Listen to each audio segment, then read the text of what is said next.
And ketogenic diets done properly can be great for people. The problem is if you do it wrong, you can really mess it up. I tried it once and I basically got psoriasis. I thought my scalp was going to fall off. I was like sloughing off all this. And then I stopped and I was taking the liquid ketones. And then all of a sudden I felt better again.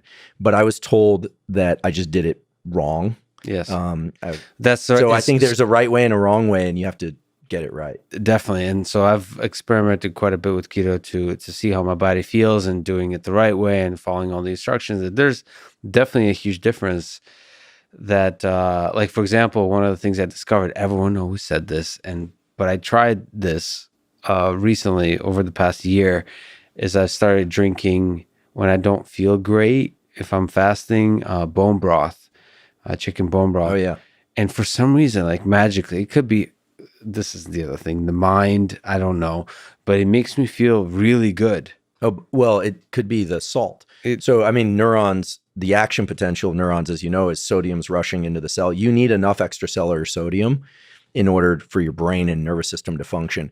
And so salt, I mean, unless people have hypertension, salt is great. There was an article in Science Magazine about a decade ago about how salt had been demonized. And unless people have hypertension, provided you drink enough water, salt is great. You need sodium, magnesium, and potassium to function and for your nerve cells to work. I mean, people who overdrink water and don't consume enough electrolyte die.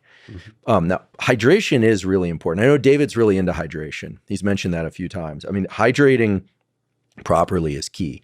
And so you definitely want to make sure that you're drinking enough water and getting enough electrolytes. We should have actually talked about that at the beginning, because that's going to keep your nervous system functioning well. And a lot of people, they'll get shaky or jittery and when they're fasting, and they'll think they need sugar. Yeah. And if they just put some salt in some water, they feel fine. And like the other stuff, potassium, magnesium, whatever the other electrolytes are. But yeah, those three. So I mean, salt. Yeah, magnesium's good before sleep. Salt.